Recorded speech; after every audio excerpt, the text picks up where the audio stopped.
Hoje a gente vai falar do processo da dependência emocional, como identificar pela estrutura dos pés. Um prazer vê-lo, sejam muito bem-vindos. Ótima noite, Daniele, Sérgio, Neuza, Sandra, Adriana, Lindinalva, Carol, Ana, Elisandra, Floraci, Yara, a Ana. Ótima noite a todos. Rosângela, Davi, ótima noite, Davi. Davi, tá tarde aí, meu amigo. Mas bora lá? Bora de conteúdo? Papel e caneta na mão? Primeiro passo, né? A gente precisa entender da onde vem o processo da dependência emocional, como ele se estrutura, do que especificamente nós estamos falando, tá? Hoje a gente vai analisar processos de reflexoterapia quântica pela estrutura dos dedos dos pés. E aí a gente precisa entender também como é o processo para a gente fazer um processo de avaliação pela estrutura dos pés, né?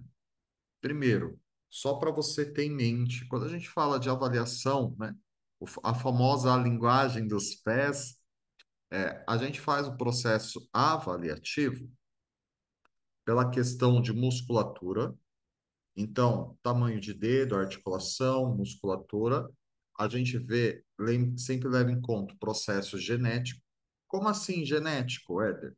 Porque o seu pé provavelmente é parecido com o seu pai, da sua mãe ou de algum familiar. Então, se o seu pé é parecido com o de algum familiar, então isso indica que a questão da personalidade, né, ela é parecida. Um terceiro aspecto, tecido, ver se tem calo, frieira, machucado.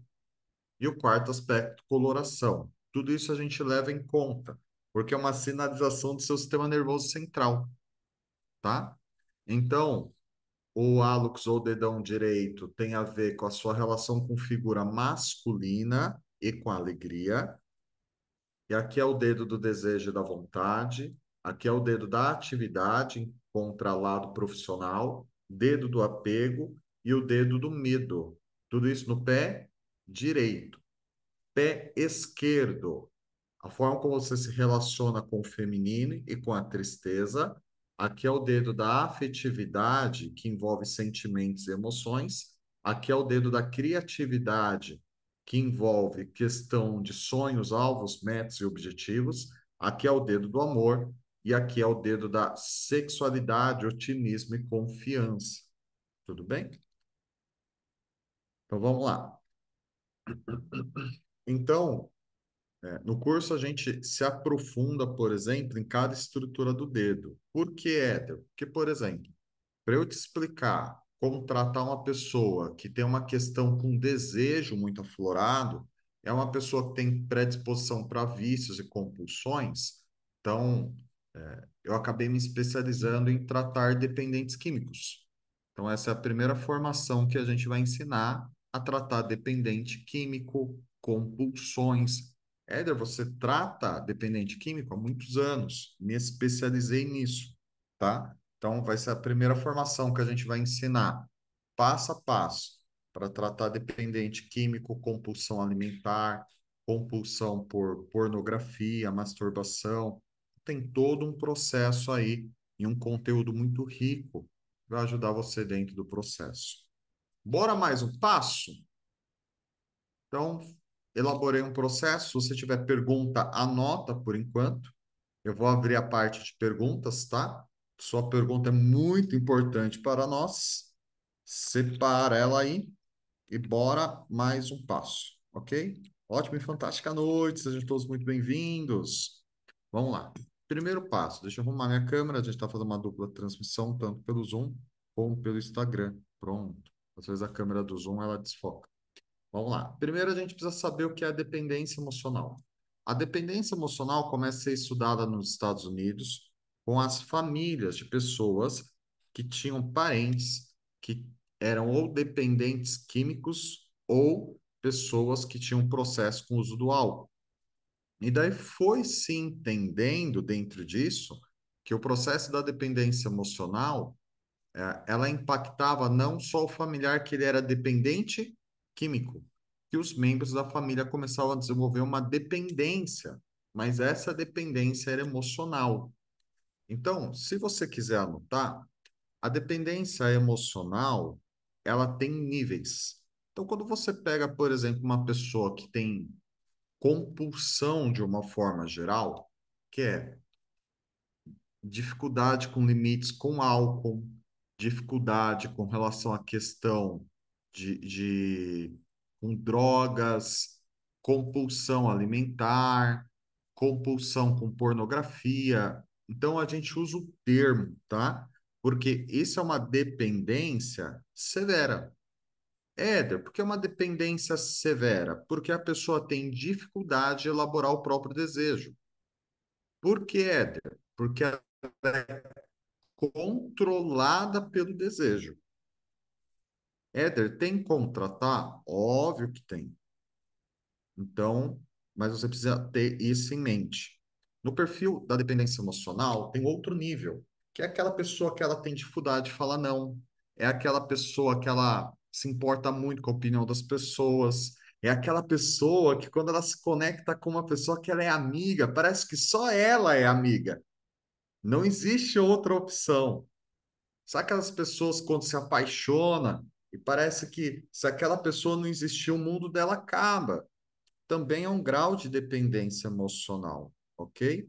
Éder, é um grau, claro, é um grau de dependência emocional, que a gente chama de moderado.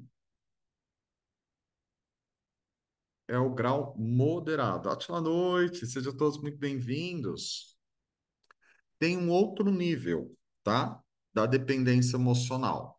Qual, Éder? Chama patrocinador. Éder, quem é o patrocinador? Vou te explicar. O patrocinador, normalmente, ele é a pessoa que sempre está encorajando, incentivando, motivando. Éder, em qual aspecto essa pessoa ela é patrocinadora? No exemplo que eu te dei agora, emocional. Ela patrocina os outros emocionalmente. Tem, por exemplo, o patrocinador financeiro. Quem é o patrocinador financeiro? Aquele que banca. Existe isso com força. E a gente está vivendo hoje uma realidade, Cris e eu, a gente tem as nossas agendas, né? Mas as nossas agendas são separadas. A gente não conversa sobre sobre os atendimentos, obviamente, os atendimentos eles são algo que a gente preserva de forma individual. Mas a gente estava comentando uma crescente de pessoas que está lá beirando os 30 ou passou dos 30 anos e tem dificuldade de construir a própria vida, de buscar segurança ainda na moradia com os pais. Isso é uma faceta da dependência emocional. Éder, por que que é uma faceta da dependência emocional? Porque a pessoa está com dificuldade de construir a própria história. Então, ela ainda fica reclusa na casa dos pais, que ela tem uma insegurança, que ela tem um medo. E você vai entender de onde vêm essas naturezas. Vamos lá. Tudo bem até aqui? Você tem alguma pergunta para me fazer? Porque agora a gente começa um conteúdo mais denso e ainda identificação pela estrutura dos pés, né? Esse é um estudo novo de reflexoterapia que a gente vai dividir com você. É um estudo que a gente desenvolveu aqui mesmo no Instituto. Cris e eu, a gente se especializou no processo de dependência emocional já tem alguns anos. É um estudo que realmente mudou muito a minha forma de pensar, porque eu tenho aí uma faceta de dependência emocional. Basicamente, todos nós temos nos dias de hoje, né? Então, é difícil falar assim, ah, eu não tenho. Fazer de dependência emocional no mundo que a gente vive é muito complexo. É praticamente impossível, você vai entender o motivo. Vamos lá? Já que você não tem nenhuma pergunta, eu vou continuar desenvolvendo o conteúdo. Se você tiver alguma pergunta, anota, senão você vai esquecer. Vamos lá. Um fator importante para você compreender sobre dependência emocional. Ela não tem cura. Éder, dependência emocional não tem cura? Não. O termo usado é intrapsíquico. O que é algo intrapsíquico? Ela começa a se grudar, vamos colocar assim, na identidade. Então, muitos casos, a dependência emocional se inicia na infância. Vamos falar um pouquinho sobre Freud, né?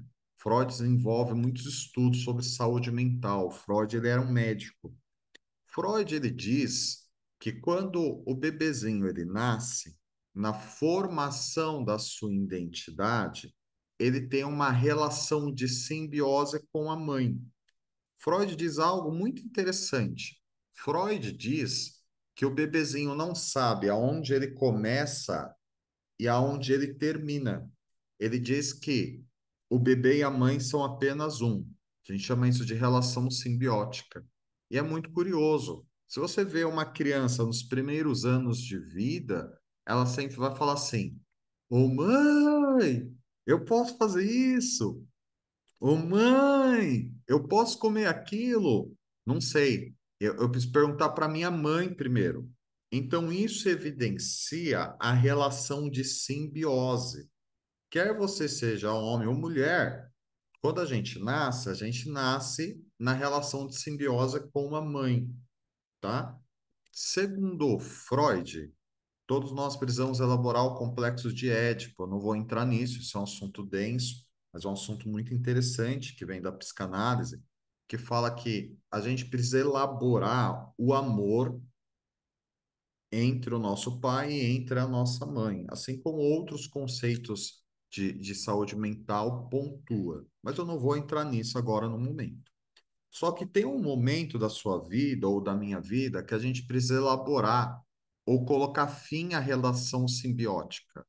Porque observe, tem uma ilustração, uma metáfora que eu gosto muito, que imagine que uma criança de desenho, que pode ser seu filho, seu sobrinho, pode ser uma criança que você gosta muito, ela desenha você, e é bem aqueles desenhos infantis, um palitinho, um redondinho que é a cabeça, os bracinhos, e ela chega para você e fala assim: Olha, eu te desenhei.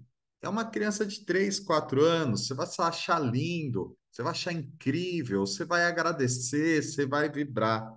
Mas se esse mesmo ser humano hoje com 30 anos faz o mesmo desenho, e ele te mostra, você não vai achar dessa forma. Éder, por quê?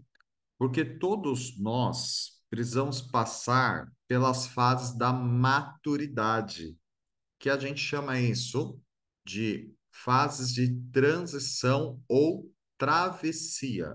Que é uma fase de transição ou travessia. Vou exemplificar. Você está no útero materno, você nasce. Você fez uma travessia que agora você é um bebê. E aí, você começa a desenvolver cognição. O que é cognição? Então, você vai desenvolver habilidade motora, de andar, de pegar, de falar. Depois, você vai começar a criar seus primeiros raciocínios. Você vai começar a criar sua memória. Aí, você vai começar a criar questionamentos. Aí, você vai começar a criar percepção. E a gente vai fazendo travessia entre as fases. Tem a fase que você começa na escola, tem a fase que você começa a trabalhar. Para muitos, tem a fase que começa a namorar. Quando você casa, o casamento é uma travessia. Tudo bem até aqui? Só que o que que chega numa fase? Segundo Freud, lá na infância, a gente chama de primeira infância, que é de 0 a 7 anos. Você teria que encerrar a relação simbiótica com a mãe. Quando a gente não encerra a relação simbiótica, e isso vai envolver, se você quiser anotar, a gente chama isso no Instituto de Autorização Emocional. É quando você não se sentiu autorizado para falar de sentimentos e emoções. Às vezes você não se sentiu autorizado para chorar. Às vezes você não se sentiu autorizado de escolher. Porque normalmente, quando a mãe fala assim, ó, eu trouxe uma roupa aqui para você escolher, você que vai escolher, tá bom? Tem essa cor e essa cor. Escolhe. Você entende que a escolha não é sua? Já estava predeterminado? que a sua mãe já te escolheu duas opções? Então, o que que a gente observa? Que muitas vezes a dificuldade de decidir tem a ver com a dificuldade de encerrar a relação de simbiose com a mãe, posterior ao pai. E aí, muitas vezes, o que que vai acontecer? O hálux e o segundo dedo grudadinho, assim, ó, tá vendo? Se você ficar de pé, hálux e segundo dedo tá grudadinho assim, você está vivendo uma relação de simbiose. E muitas vezes, independente se o seu pai e sua mãe são vivos ou não, você vai procurar pessoas que vão representar a sua mãe ou, ou representar o seu pai.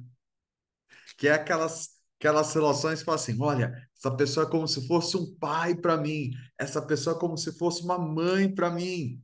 Só que muitas vezes isso vai te dar uma dificuldade de elaborar o quê? Autenticidade. É óbvio que aqui a gente não está colocando em xeque você fazer coisas imorais, você fazer coisas ilegais, você agir de forma antiética, mas a autenticidade é relacionada só mesmo ao seu exercício, seu livre-arbítrio. E muitas vezes a sensação quando você faz algo sem fazer uma pesquisa de mercado. Éder, o que é uma pesquisa de mercado? Você quer comprar uma roupa. E aí você fala assim, ih, tá bom? Meu Deus, não sei se tá bom. Mas o que que será que eu faço? O que que será que eu escolho? Onde será que eu vou morar? Aonde será que eu vou trabalhar? Não, peraí, eu preciso. Não posso decidir antes de perguntar para uma pessoa.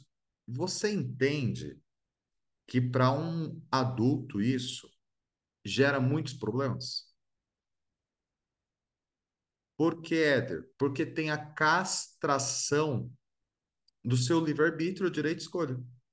Éder tem, claro, com força. E na adolescência, lá a partir dos 12, 13 anos, a gente começa a ensaiar isso. Como assim? Que é a fase do experimentar. Quantas vezes na adolescência você quis fazer algo e depois você mudou de ideia? Talvez você experimentou uma música. Não, agora eu gosto é de samba. Ah, não, não gosto mais de samba, não. Acho que agora eu gosto de pagode. Ah, não gosto mais de pagode, não. Gosto é de sertanejo. Você está experimentando. Eu tenho uma filha de 14 anos, ela é linda, sou apaixonado pela Maria Luísa. Maria Luísa já teve a fase do balé, já teve a fase de querer ser modelo. Ela gosta muito de assistir MasterChef, já teve a fase do MasterChef. Pai, vou trabalhar com cozinha. Tá bom, amor. Agora ela tá na fase de querer aprender tudo que eu sei de desenvolvimento humano. Falei, tá bom, filho. Ela vai estar nos próximos cursos, por exemplo, de instituto. Mas ela tá com 14. Ela tá experimentando. Aí eu vou fazer umas perguntas para você refletir, tudo bem? A sua fase profissional, ela foi uma escolha? Ou você simplesmente decidiram por você e falaram assim, você tem que trabalhar. Se você quer algo, você tem que trabalhar. Porque a família não tem dinheiro para isso, não. Ou você que escolheu. Por exemplo, eu comecei a trabalhar com 8 anos, eu não tinha escolha. Então eu percebo que isso foi castrado em mim. Você tinha, por exemplo, liberdade se você estava triste de falar que você estava triste? Ou você não tinha escolha? Você sentia um espaço seguro para chorar? Ou você escutava frases como: engole o choro, vou te dar um tapa nos dentes, vou quebrar todos os seus dentes, para de chorar, que coisa chata. Éder, por que esse tipo de perguntas? Porque isso reverbera depois, na fase adulta, a dificuldade de autonomia. Você podia escolher as roupas que você gostava, dentre cores que você gostava? Talvez você fez um curso profissionalizante. Mas você teve a oportunidade de escolher seu curso profissionalizante? Ou alguém falou para você assim, ó, faz aquele curso que é bom, porque fulano se deu bem, vai e faz. Porque observe, às vezes a gente pega o gosto do outro emprestado, o direito do outro emprestado. Mas é muito comum a gente começar a fazer esse tipo de perguntas e a mente fala assim: Xi, eu acho que eu não escolhi, não. É muito comum. Ou às vezes tomar uma escolha com base na raiva também é comum. Tomar uma decisão com base em medo também é comum. Então, talvez no dia de hoje você vai perceber que muitas vezes seu padrão de tomada de decisão não foi no seu livre-arbítrio. Mas algumas pessoas chegam para mim e falam assim: pô, Éder, eu fiz coisas importantes na minha vida e entendi que não foi a minha escolha. E tá tudo bem. Principalmente se as suas escolhas te deram bons resultados. Você entende? O que você fez de bom, de proveitoso, não perde o valor, independente se você fez por medo, por raiva, independente disso. Porque fazer esse tipo de avaliação, eu falo em atendimento que é uma cirurgia de peito aberto. Quer ver uma coisa? Depois do seu tempo livre, faz uma listagem para você ver o que você já fez para agradar as pessoas. O que você já fez por medo? O que você já fez para provar seu potencial e sua competência? Porque talvez alguém duvidou de você. Você entende? Mas isso não perde o valor pelas coisas que você fez de bom, de proveitoso. Mas isso pode ser de lição. Para que, Éder? Para você exercitar o seu direito de escolha que se chama livre-arbítrio. Mas sabendo que tudo tem uma consequência, obviamente. Mas a gente precisa aumentar a nossa capacidade de cognição. Porque pai, mãe, talvez pessoas que a gente ama e admire, talvez nem sempre estejam ao nosso lado para tomar decisão. Mas envolve isso dentro da faceta do adulto. Envolve isso, muitas vezes, você fortalecer a sua autenticidade dentro de um processo de equilíbrio, para você tomar decisões certeiras, oportunas, saudáveis, que te levam a resultado. E isso é treinado. Você entende? Então, se eu estou vivendo uma fase, perguntaram agora há pouco, né? Ah, Éder, quando eu fiz curso de reflexterapia, isso daí era necessidade de aprovação, sim. Mas quando eu fiz meu curso de reflexterapia há 16 anos atrás, eu sempre perguntava assim, mas por que isso? Falavam para mim assim, é porque sim, cala sua boca. E dentro do meu sistema de crenças, eu tenho uma ânsia de entender o motivo. E por isso a gente estuda e pesquisa muito. Eu atendo quase 60 pessoas por semana atualmente. E aí a gente sempre avalia o quê? Caso de pacientes. A gente não pesquisa as coisas e fala assim, ah, acho que é isso. Não. A gente faz realmente uma pesquisa de campo, a gente vai anotando, vai avaliando e vai acompanhando, tá bom? Então, isso aqui é relação de simbiose. Então, não foi finalizado com pai ou com mãe. E às vezes você procura figuras de autoridade, figuras que têm uma representatividade de respeito para você, para te passar aí uma aprovação. E isso é uma faceta da dependência emocional, tudo bem? Vamos lá. Enquanto você talvez esteja elaborando suas perguntas. Se você quiser me mandar, fique à vontade. E você que está aí no Instagram, se você quiser vir para o Zoom, eu estou só com 15% de bateria no meu celular, tudo bem? Se você quiser vir aqui para o Zoom, vai ser um prazer receber você. Desculpa, se você que está no Instagram e quiser vir para o Zoom, vai ser um prazer receber você porque eu tô com uns 15, 14% agora de bateria, tá bom? Vamos lá, ó. Boa noite. Hoje uma amiga perguntou, eu não soube responder. Ela tem um irmão que é excelente cozinheiro, trabalha um bom tempo. Depois de passado um tempo, ele desiste de trabalhar, larga a família, o serviço, larga tudo e vai viver com os moradores de rua.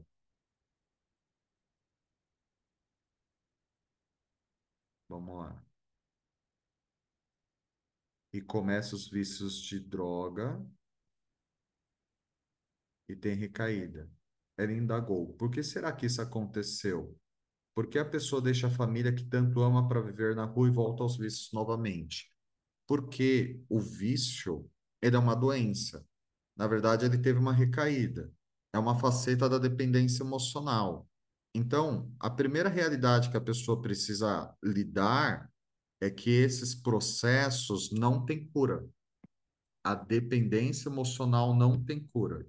Então, ela sempre vai ter que conviver com isso. E para ela sempre estar convivendo com isso, ela vai precisar lidar com isso. Então, aqui a gente trata dependentes químicos, e o primeiro princípio que a pessoa precisa entender é que ela não vai ser curada, ela vai ter que conviver com aquilo. Mas ela vai ter que fazer um processo para não ser engodada, né? O que é engodado? Ser sugado, envolvido pelo seu desejo. Então, a gente chama isso de dinâmica do desejo. O que é a dinâmica do desejo? Eu controlo o meu desejo. Isso é a dinâmica do desejo. Eu não sou enlaçado pelo desejo. Eu consigo administrar o desejo. Tem pessoas que têm isso numa proporção menor, por exemplo, quando vai fazer uma reeducação alimentar. A pessoa fala assim: ah, Éder, eu faço dieta, mas eu não deixo comer o pãozinho de manhã. Então, ela tem dificuldade com o desejo, mas não numa proporção de um dependente químico. É apenas, obviamente, o exemplo com uma hipérbole, que é um exemplo exagerado, tá? Mas aqui a gente trata dependentes químicos, é todo um processo, tá?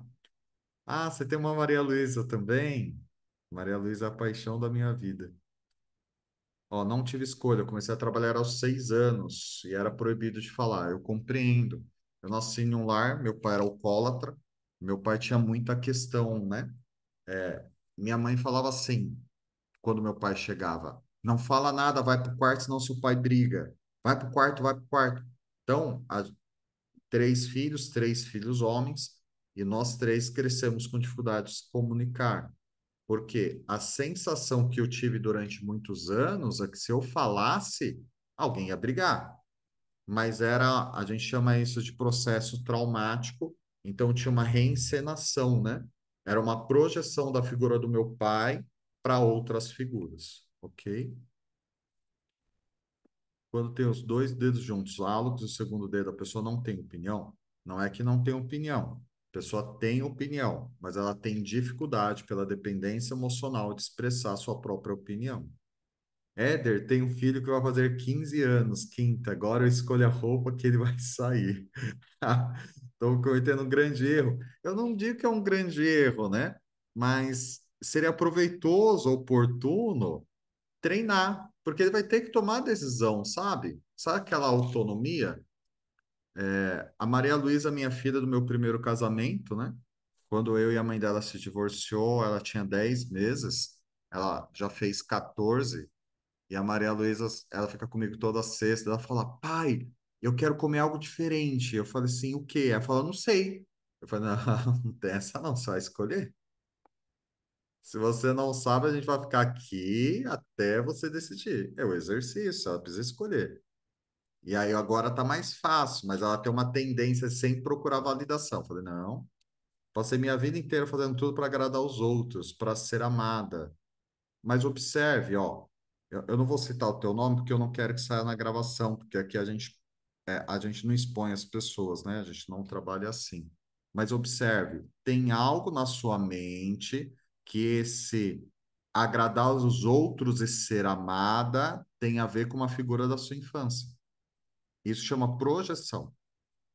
Então, enquanto você não resolver essa química do teu cérebro, dificilmente você sai desse padrão, tá? Mas dá para sair, tá? Vamos lá. Alguma pergunta mais objetiva sobre essa faceta? Tenho esse defeito tenho esse desafio de falar, me posicionar. Parece que falar errado e vai dar problema. É a faceta da dependência emocional, tá? E ainda acho que vou desagradar se eu falar. Tem alguém com uma das figuras. Da onde nasce a dependência emocional? Ela pode vir da infância, da relação com seus pais. Então, vou elaborar primeiro isso para você compreender que vai ficar mais fácil, tá? A psicologia chama isso de drama infantil, né? Então, o que que seria o drama infantil? É quando você olha para os seus pais e você tem a sensação que um bonzinho e outro é bravo. Vamos lá, vamos elaborar isso. Na sua infância, quem era o bonzinho, pai ou mãe? Coloque para mim no bate-papo se for confortável para você. Na minha visão, quem era boazinha era minha mãe. Minha visão de criança, não só visão de adulto, tudo bem? Minha era mãe. Quem era o bonzinho? Pai ou mãe? Tinha um que era mais bonzinho, outro era mais bravo. Isso aqui é um dos modelos da dependência emocional. Ó, aqui já era pai. É uma das facetas da dependência emocional. Na minha, nenhum. Pode ocorrer, você vai entender daqui a pouco. Eu tinha um medo mórbido do meu pai. Eu tinha uma relação de muito medo e de amor com meu pai. Porque como ele tinha problema com bebida, então depende como ele estava no dia, tá? A dependência emocional, ela tem três personagens. Mãe brava até hoje, com 90 anos. Minha mãe estar presente vai ficar difícil para me dizer. Compreendo, fica tranquilo. Não vamos causar divisão na família. Pelo amor de Jeová, não é esse o objetivo. Meu pai falava da minha mãe, era bravo, mas foi quem me criou. Eu era apaixonada por ele, mas ele era o mais bravo. Então vamos lá, ó. Anota aí. Existem quatro tipos diferentes de triangulação, tá? A gente vai elaborar os processos. O que que é essa triangulação? É uma das bases da dependência emocional que quando ela vem de infância, tá? Então, aqui tem três personagens. Número um, a vítima. Quem é a vítima? Quem é agredido. Que tipo de agressão? Qualquer tipo de agressão. Verbal, agressão de se sentir explorado, agressão de não ser visto. Essa agressão pode ser física, pode ser traições, pode ser uma ausência. Então, a agressão, ela é ampla, tá? Então, esse é um personagem. Número dois, quem é o segundo personagem? É o agressor. Quem é esse agressor? Então, ou é o que traía, era o ausente, ou é o que abandonou, ou é o que nunca esteve presente, é o que batia, é o que falava não. Você entende como é amplo? Tudo bem até aqui? Terceiro personagem é é o Salvador. Quem é o Salvador? Aquele que salva de alguma forma, ou quem você desejasse que existia para te salvar, tá? Mas o que eu quero que você compreenda, a gente vai ver tudo isso aqui no pé depois, ok? Galera, você que está aqui no Instagram e quer vir para o Zoom, me manda uma mensagem. Eu estou com 10% de bateria, minha bateria está acabando, tá bom? Aqui para o Zoom a gente está gravando, depois a gente vai disponibilizar a gravação. Se você quiser, é só mandar uma mensagem aqui no Instagram, no bate-papo, que a gente manda o link, tá bom? Mas aqui pelo Instagram eu vou ter que finalizar, ok? Vamos lá, bora mais um passo. O que que é importante a gente entender desse modelo? Esse modelo são só de personagens e o personagem altera. Então, o meu pai, eu via ele como agressor e muitas vezes eu sentia que ele agredia minha mãe. Então, minha mãe era vítima. Quem queria salvar minha mãe? Era eu. Só que às vezes meu pai me agredia. Quem eu queria que me salvasse era minha mãe. Você entendeu que os personagens alteraram? E muitas vezes eu desobedecia. Eu me sentia o agressor. E minha mãe falava assim: Meu Deus, o que eu fiz? Eu achava que minha mãe era vítima. Eu achava que eu agredia minha mãe. Mas às vezes eu sentia que eu agredia meu pai. Aí eu queria um presente. Eu queria comprar um brinquedo. Eu pedia para minha mãe falava não. Minha mãe era agressora, minha mãe que era brava agora. E o meu pai dava tudo que eu queria. Meu pai era o salvador. Vocês entendem como essa triangulação altera? O nome disso é drama infantil. Vamos para as representações. A vítima é tido como a representatividade da criança. O agressor, ele é representatividade do masculino. Mas, Éder, na minha família, o meu pai era o bonzinho. Tudo bem. Nessa linguagem de desenvolvimento humano, o seu pai tinha uma postura materna, tá? Porque o bonzinho sempre é representatividade da mãe, são personagens. E o agressor sempre é a representatividade do pai. Então, a vítima é representatividade da criança, o salvador representatividade de mãe e o agressor representatividade de pai. Tudo bem até aqui? Talvez você vai se identificar mais sendo um dos personagens.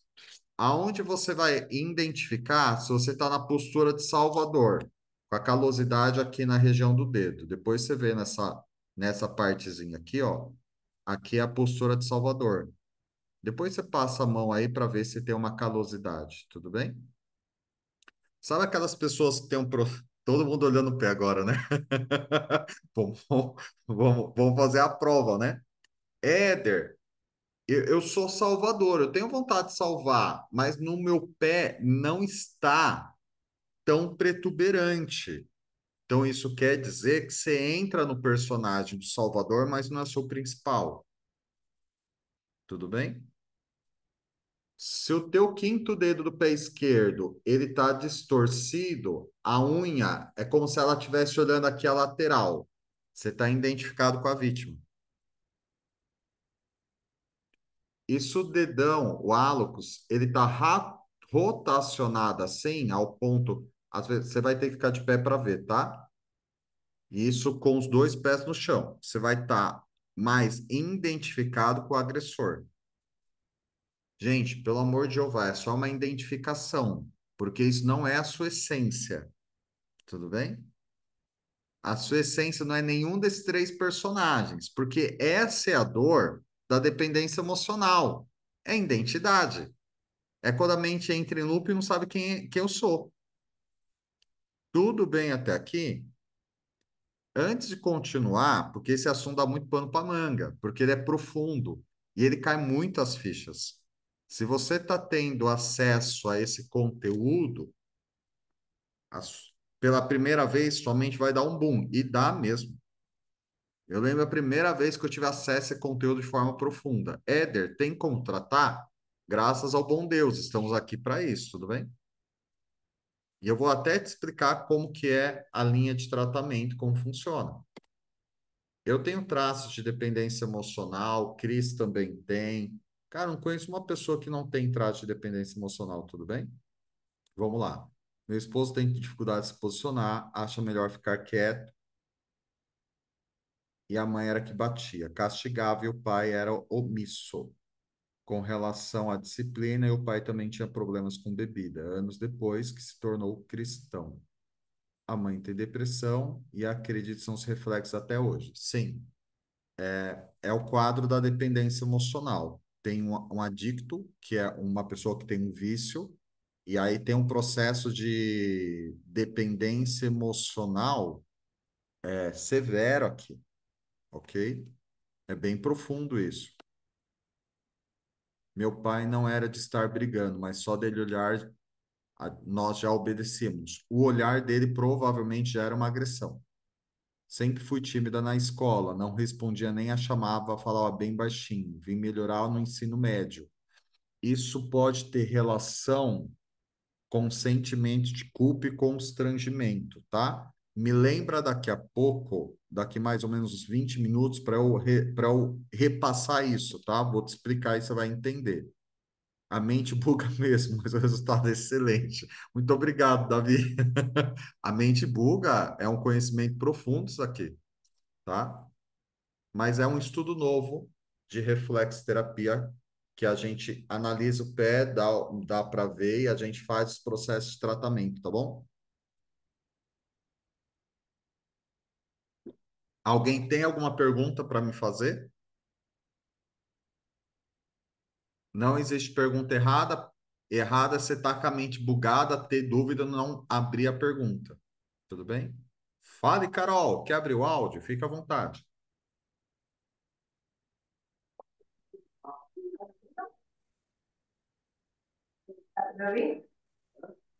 Estou te ouvindo. A minha dúvida é assim: você mencionou que o Wallace e o segundo dedo, quando eles estão juntos, a pessoa tem dificuldade de se posicionar. Quando ele é mais separado, nem tanto. Eu estava no ônibus, por isso que minha cabeça bugou um pouco. Carol, tá dando um pouquinho de eco. Eu vou pedir para você falar mais de pertinho com o seu microfone ou você digitar. Está ouvindo agora? Agora melhorou. Cadê eu? Sim, perfeito Ah, agora. tá, que eu tirei o fone aqui. Então, se eu não entendi errado, você mencionou que o hálux e o segundo dedo, quando eles estão juntos, é uma tendência a pessoa não conseguir se posicionar. E separado é porque a pessoa consegue se posicionar. É isso? Então vamos lá. O hálux com o segundo dedo é relação de simbiose com o pai e com a mãe. A pessoa tem dificuldade de elaborar o processo de autonomia, de tomar decisão, de não ficar pegando o desejo emprestado dos outros, tudo bem? E aí, daí talvez vocês falam assim, Éder, mas se a pessoa tem o hálito segundo dedo aberto, então ela quebrou a relação de simbiose. Então, ela vai ter já isso desenvolvido? Não necessariamente. Ah, Anota essa informação. Se isso veio de um processo de trauma, trauma inibe as competências ou habilidade. Então, uma pessoa que nunca teve um espaço para tomar decisão, o que que pode acontecer? Número um, a mente ficar bugada e ela não sabe para onde vai, mas ela consegue já começar a se posicionar com mãe ou com pai.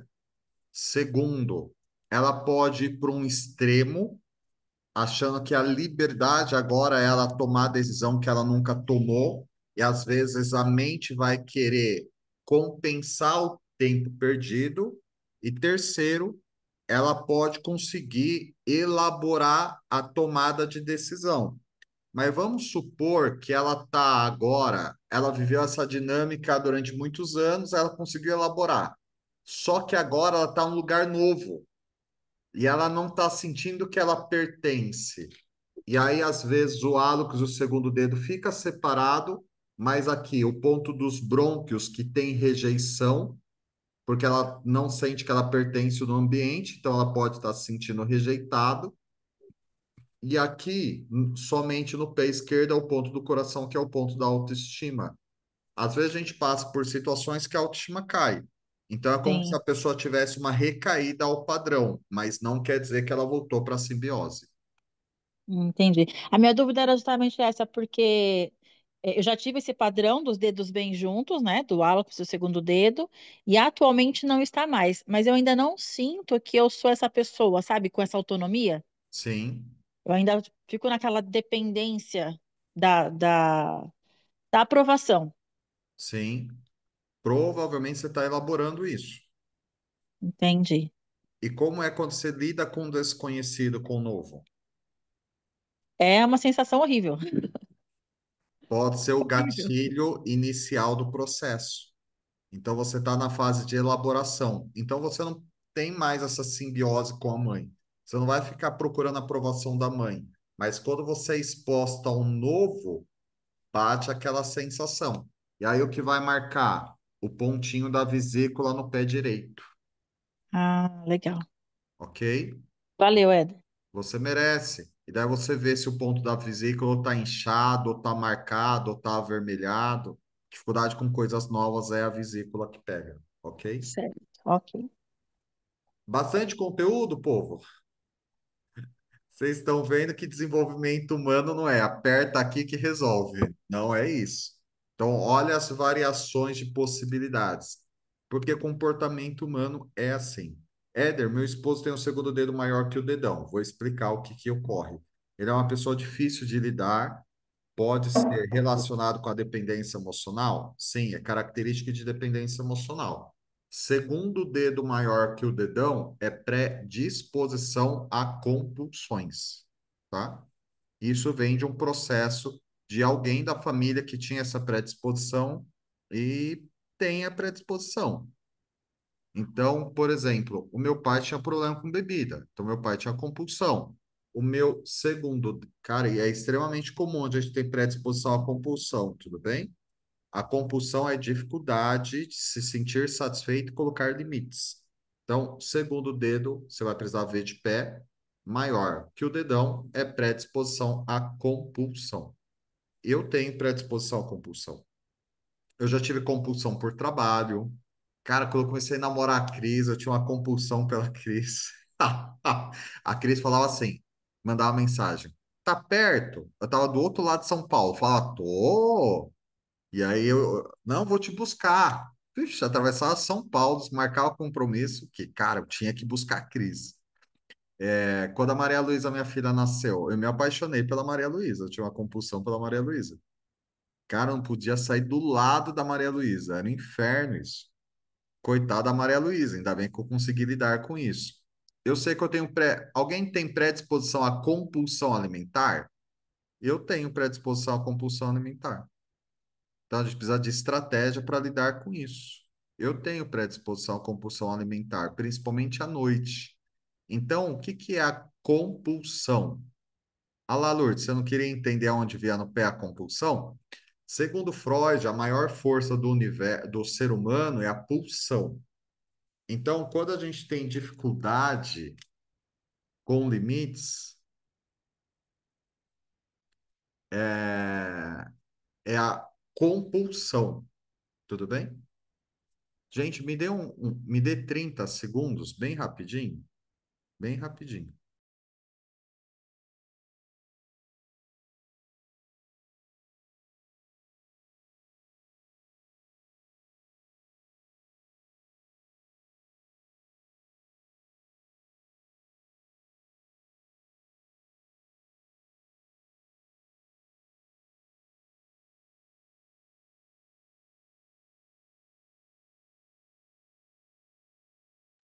Pronto, voltei. Pausa para filha, gente. Falei da Maria Luísa. Ela aparece. Ai, Deus, Giovana. Essa é minha filha.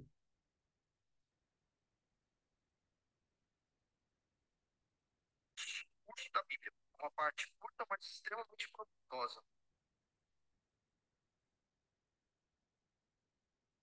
Deixa aqui. Vamos lá. Gente, tudo bem até aqui? Há alguma dúvida? Eu acho que dúvidas vocês vão ter várias, né? Mas tudo bem. Meu marido tem dificuldade de escolher profissão. É dificuldade de elaborar a autenticidade. Ah, que legal, Lindinalva. Fico muito feliz. Muito feliz. Tenho compulsão por carboidrato. Compreendo. Um pouco de cada coisa. Tenho compulsão por conhecimento, ler lá. Cara, eu já tive compulsão por fazer cursos. Já, já. Muito compulsão. Então, eu aprendi uma coisa. a gente sempre precisa entender quais são as nossas inclinações. Se a gente não sabe quais as nossas inclinações, a gente vai ter problema. É assim que funciona a vida. Então a gente precisa trabalhar com a verdade. Éder, a verdade dói. Eu sei que dói. Eu entender que eu tinha predisposição para compulsão foi completamente desconfortável. A Maria Luísa, ela tem predisposição à compulsão. Ela tá comigo, ela fala assim: pai, compra o lanche? Eu compro o lanche. Da gente visita a minha mãe, ela fala: vó, faz pipoca? Eu falo: vai na boa, você acabou de comer. Não, pai, eu quero pipoca. Eu falei: calma aí, você acabou de comer, não precisa, não é fome.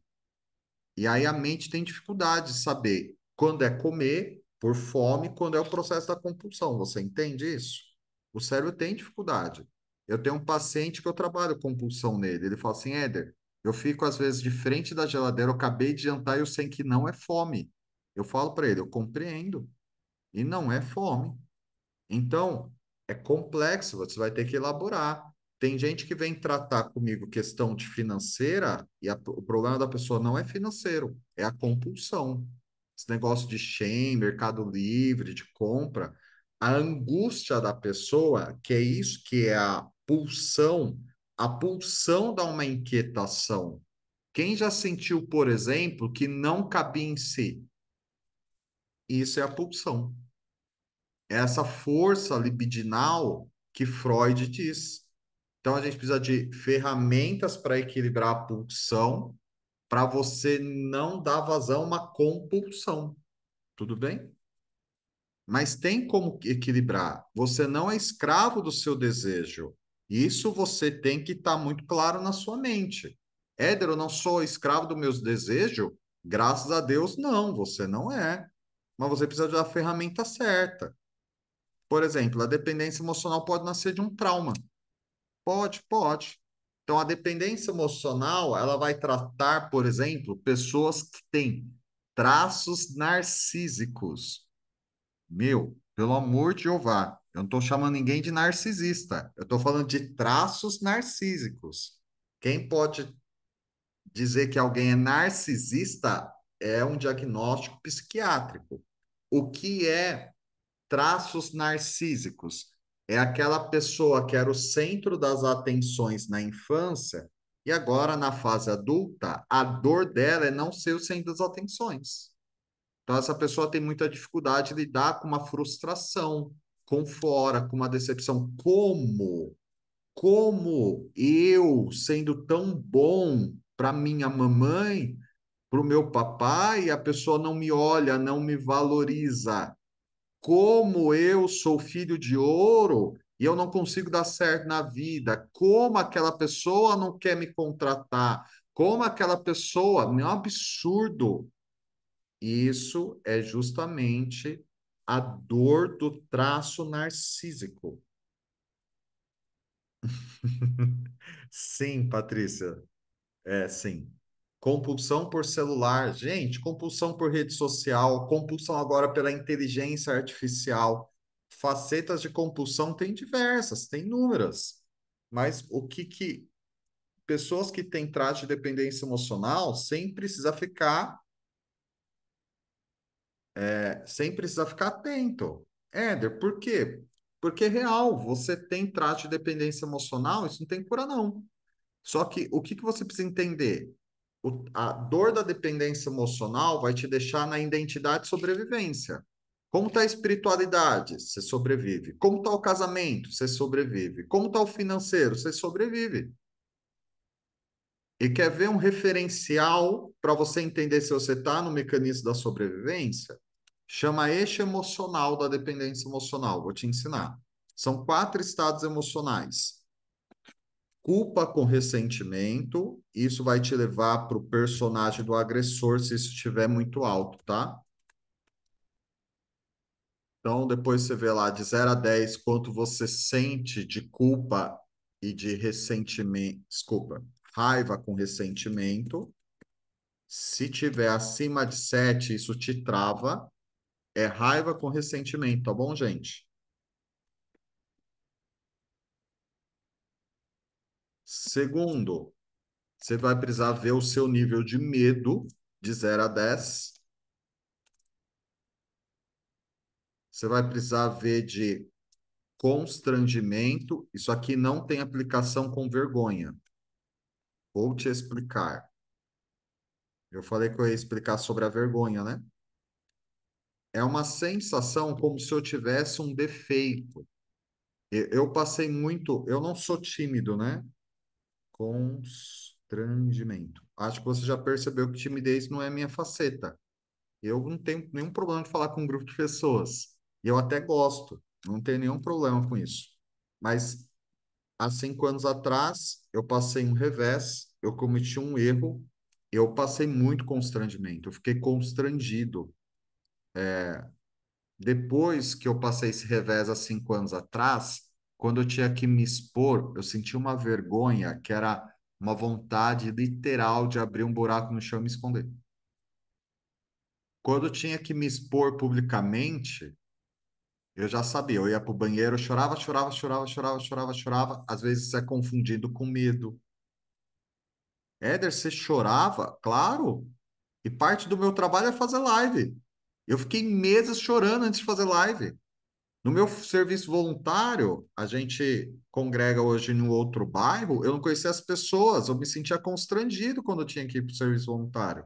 Às vezes eu chorava, não conhecia as pessoas, e eu receio de ser julgado, receio de ser questionado.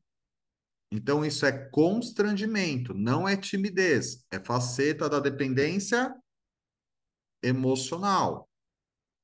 Tem gente que morre de vontade de trabalhar com desenvolvimento humano e se sente constrangido. As pessoas falam assim, Éder, eu tenho um problema. Daí eu falo para a pessoa assim, você acha que a minha vida é perfeita? Não é. Ah, Éder, mas o terapeuta só leva o paciente até onde ele foi. Mas vamos lidar com a realidade? Leva em conta o sistema que a gente vive. A gente é imperfeito. Você entende? Isso é o constrangimento. É a sensação de defeito. É a sensação, às vezes, que, meu Deus do céu, não é possível ter algo de errado comigo. Isso é o constrangimento. E não tem a ver com timidez. Porque se colocar você com uma pessoa no lugar, o local, você desenvolve. Você vai começar a aumentar, aumentar, aumentar, dá receio de ser julgado, dá receio de ser criticado, dá receio das pessoas te olharem torto. Isso não é timidez, isso é constrangimento. Constrangimento está de mãos dadas com sensação de culpa. É isso que você precisa ter consciência. O constrangimento e a culpa andam de mãos dadas. Eu vou pedir para você 30 segundos que eu preciso achar um carregador, senão nós não vamos ficar aqui. Me dá 30 segundos, só deixa eu achar o carregador, senão minha bateria vai acabar, tudo bem? Bem rapidinho e a gente já continua, tá?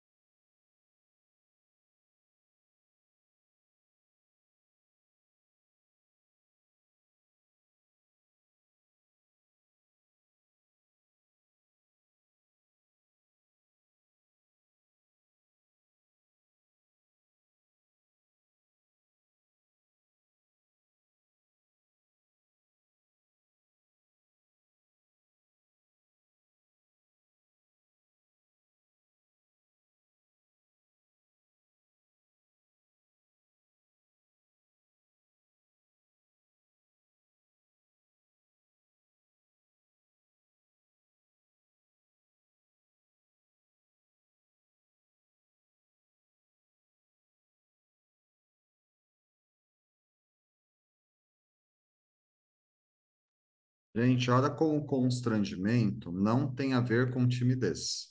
Eu nunca tive problema de falar em público, falar com um grupo de pessoas.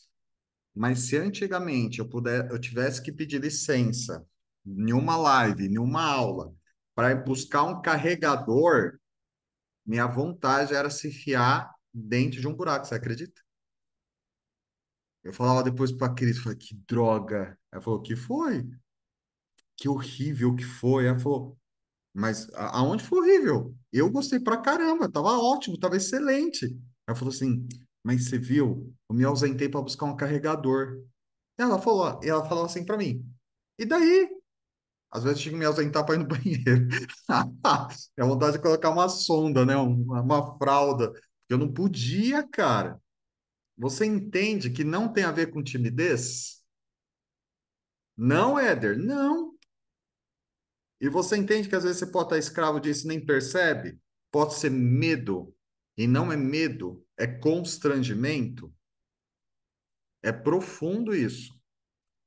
Então, a gente já viu aqui raiva com ressentimento, e a raiva com ressentimento pode te levar para a postura do agressor. Então, vamos lá. Cadê o trem aqui? Raiva com ressentimento pode te levar para a postura do agressor. O medo pode te levar para a vítima, ou o medo pode te levar para o salvador. O constrangimento também pode te levar para a vítima e pode te levar para o salvador. E tem também a tristeza. Esse é o eixo emocional da dependência emocional, tá? Esse é o eixo, são as quatro emoções: raiva com ressentimento, medo, constrangimento e tristeza. Que a gente entendeu aqui no Instituto, atendendo muitos casos? Se três desse eixo emocional der acima de 7, você trava na vida.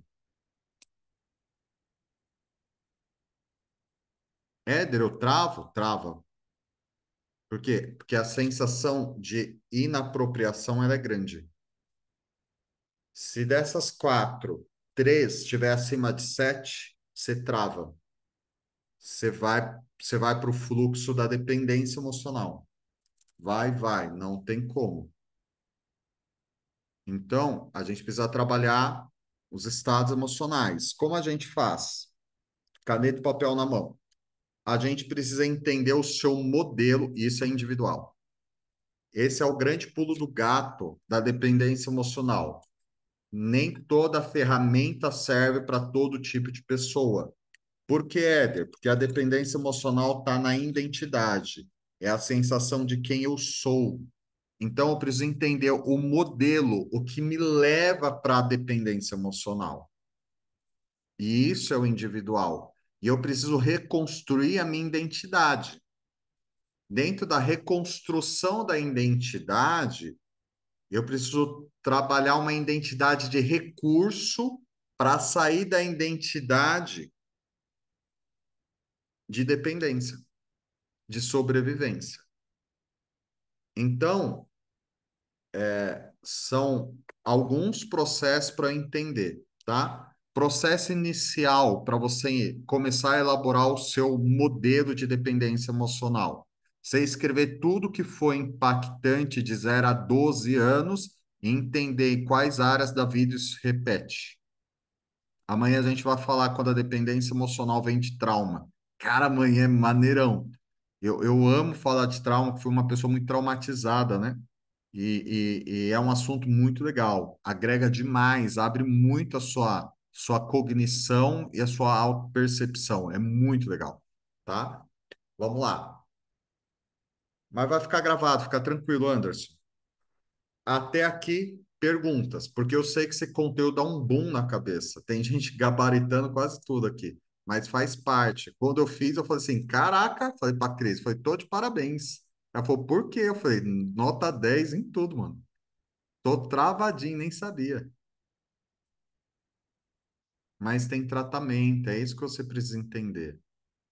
Ah, Éder, qualquer processo de trauma ajuda? Não, não ajuda. Tem que ser algo especializado. Poxa, que triste, Éder. Mas Lindau, vou te contar um trem. Eu fiquei feliz, na verdade, porque eu entendi realmente o que eu tinha e realmente como sair. Foi um dos processos que mais mudaram meu padrão de pensar.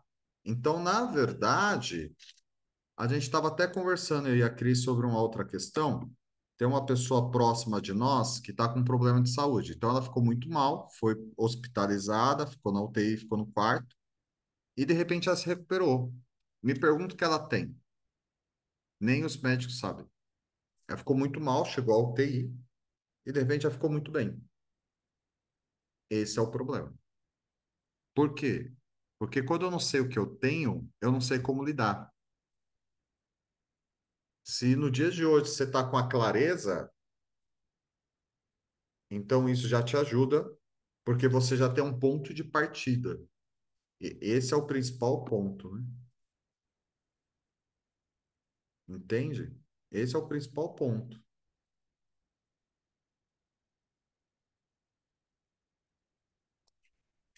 Vamos lá.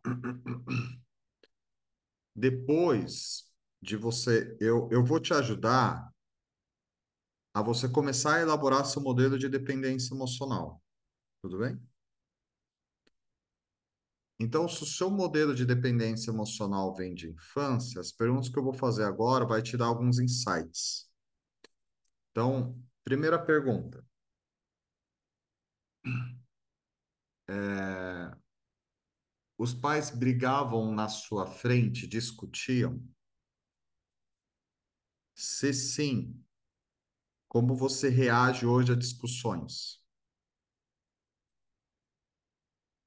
Como você reage hoje quando você vê duas pessoas discutindo? Às vezes nem é com você.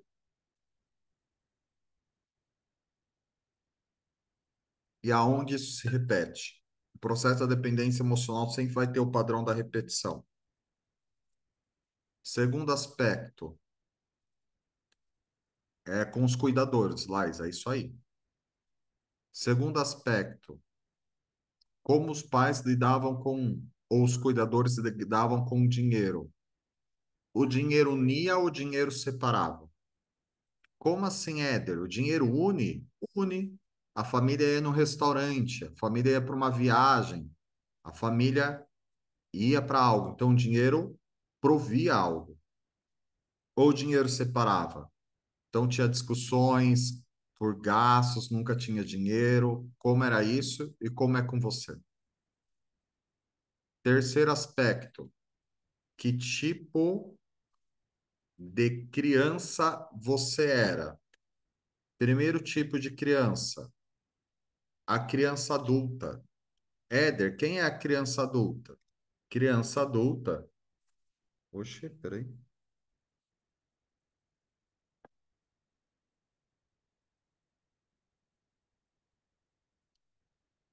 Espera um pouquinho só, gente. Criança adulta, ela é a criança que ela tem que ser a adulta das relações. Ela procura ser responsável das relações. Será que você era esse tipo de criança? Segundo modelo de criança, a criança palhaço. Quem é a criança palhaço?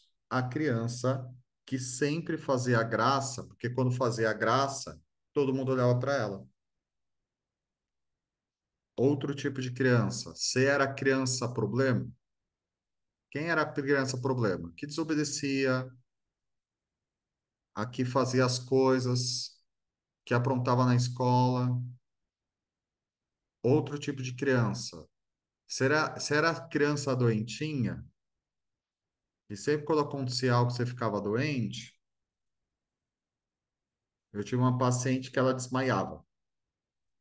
Os pais estavam brigando, ela desmaiava. Então o cérebro entendeu. Quando os pais brigam, eu desmaio, eles param de brigar, me levam para o hospital. Daí ela casou. Então quando o marido ia brigar com ela, ela passava mal, ficava doente. O mecanismo do cérebro era o mesmo. Entende? Olha que pergunta profunda. Como hoje você inicia as relações? Sendo adulto? Sendo a engraçadona? Ficando doente? Você gera conexão contando seus problemas? Qual é o padrão de se relacionar? Bora mais um passo? Isso são respostas que você tem que ir se dando, tudo bem? Eu falei que tem quatro tipos diferentes de triangulações: vítima, agressor e salvador, tá? Então, vou pontuar aqui algumas. Então, primeira triangulação é a triangulação que a gente chama de problema. O que é a triangulação problema? Vou te explicar. É quando você sentia que os pais sempre tinham um problema, pais ou cuidadores. Triangulação. Então, hoje, a sua vida também vai girar em torno de problema. Como assim, Éder? Minha vida vai girar em torno de problema? Então, vai ser você, sua vida, problema. Você, o marido, problema. Você, trabalho, problema. Parece que sempre tem algo para resolver. É a triangulação do problema. Então, isso é a representação que você passava na infância que os pais também tinham problema. Então, você vive no mesmo ritmo, na mesma dinâmica. Segundo tipo de triangulação, a gente chama de triangulação da amante. O que é a triangulação da amante? Vou te explicar. Quando teve traição na relação dos seus pais. Então, sua sensação é justamente que tem certas coisas que você não tem 100% para você. Nesse modelo de se relacionar, que envolve a faceta da dependência emocional, na triangulação da amante, às vezes está você, uma amiga e mais amigas. E você sente que essa sua amiga não te dá atenção. Então é como se a tua amiga tivesse uma amante te trair. É quando a pessoa ela é casada e o cônjuge sempre está envolvido ou com pornografia ou masturbação. Então, essa pessoa, dentro da faceta da dependência emocional, ela se sentiu traída ou por pai ou por mãe. Então, o problema está lá. Só que a forma dela se relacionar, a mente vai identificando as relações disfuncionais. Tudo bem até aqui? Éder, e as outras duas triangulações? A outra triangulação é quando você triangula entre Salvador, vítima e vítima e agressor, e na sua vida você sempre triangula. Como assim, Éder, eu sempre triangulo? É você e dois trabalhos. É você e vários amigos. É você e tem vários lugares para você ir viajar. Então, a sua mente vai ter dificuldade de criar o quê? Foco e disciplina. Você sempre está dividido, tá? Próxima triangulação. Triangulação do vazio ou da ausência. Parece que tudo que você faz ou tem um vazio ou tem uma ausência. Sensação de nunca estar completo, nunca estar pleno, nunca estar, sabe, inteiro. Essa triangulação do vazio tem a ver porque um dos seus pais foi ausente. Então, a sensação de não estar completo, de falta, de escassez, de carência, sempre é uma constância, tá? Você vai perceber que no pé tem ali uma marcação nessa triangulação, sempre aqui, ó, no timo. Por quê? É uma angústia. Essa região sempre vai estar pontual, tá? Qual é o objetivo dessas perguntas, dessas reflexões? Para você identificar o modelo que você está vivendo hoje. Porque você está vivendo hoje. Será que tem uma compulsão? Será que tem uma triangulação? Será que a forma como você se relaciona ou cria conexões, qual que é a forma? Então, essas perguntas, elas são um modelo para você começar a elaborar a dependência emocional e entender quais padrões você está repetindo na vida hoje. Na nossa formação atual de reflexterapia, a gente vai ensinar outras características no pé e como tratar isso. Inclusive, como eu falei, essa é a primeira turma que a gente vai ensinar a tratar vícios e compulsões e tratar realmente da dependência emocional, né? A turma anterior teve um conteúdo sobre dependência emocional, foi um módulo, mas para essa nova turma a gente vai ensinar mesmo, vocês vão ter acesso a outras coisas. Então, por exemplo, um assunto muito profundo e muito legal é limites, elaboração de limites, o conteúdo incrível. Então, são ferramentas que vai te dar um processo de equilíbrio e também vai te dar muito resultado para você conseguir criar a sua identidade de potência. Édro, o que é potência? É quando as pessoas veem potencial em você. Isso é potência. E o que que é poder? Quando você coloca para fora isso. Às vezes as pessoas falam assim: nossa, você tem tanta habilidade, você tem tanto potencial. As pessoas estão vendo sua potência, mas às vezes sua dificuldade é acessar o seu poder. Fechou? Galera, 1h15 de conteúdo. Minha programação era dar 1 hora de conteúdo, mas falar sobre isso não tem como. Falar sobre isso não tem como. Exige bastante, né? Ô, Patrícia, eu fico muito feliz mesmo, porque isso é um conteúdo muito rico. Eu ficaria aqui 3 dias falando com você sobre os assuntos e sobraria assunto ainda, porque realmente é um tema muito legal, abre a mente, dá muito insight, dá muita percepção, beleza? Alguém tem alguma pergunta? Éder, já vai parar por aqui? Já, não tem como. Mas é um conteúdo muito rico, muito rico. Eu tô aqui, minha mente tá, puxa, mas poderia falar sobre isso, sobre isso, sobre isso, sobre isso, sobre isso, sobre isso, sobre isso. Terá algum certificado no final? As nossas formações sempre têm certificado, tá? Ah, vocês já começaram a me mandar mensagem perguntando de valores, tudo bem? Vamos lá. Deixa eu falar sobre valores. A gente vai na próxima formação básica, que é agora dia 12, que com esse curso você já consegue atender, tá? A gente vai fazer um valor que a gente nunca fez para formação básica. Tem aulas gravadas, tem um dia de encontro ao vivo, que a gente já ensina você a atender, tá? Valor da formação básica, R$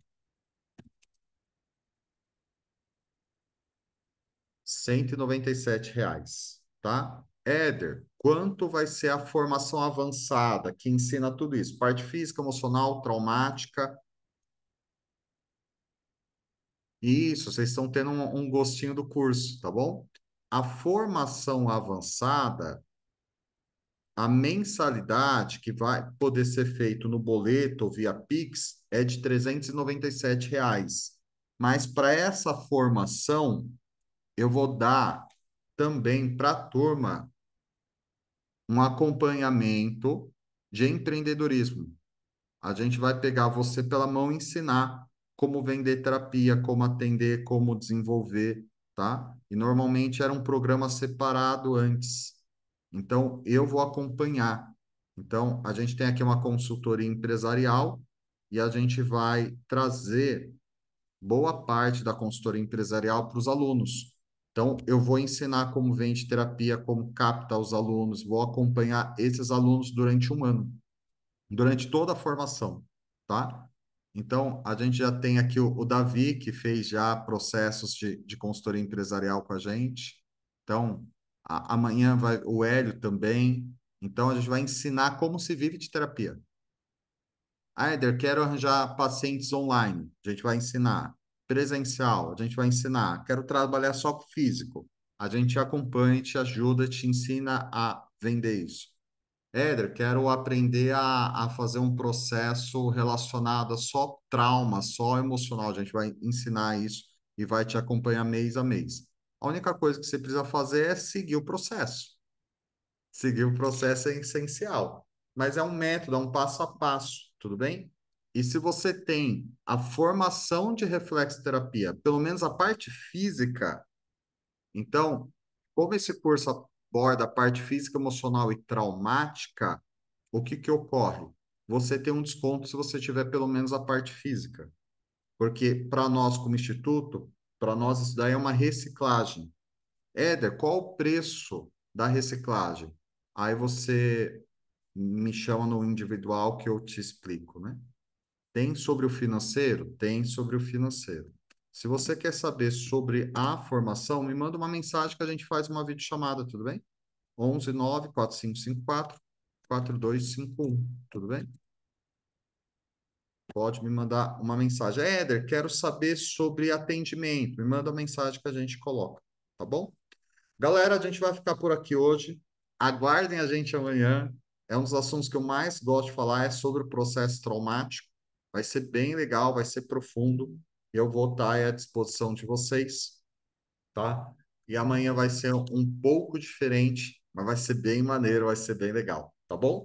Galera, ficamos por aqui. Muita gratidão, valeu. Beijo no coração. Até a próxima, valeu!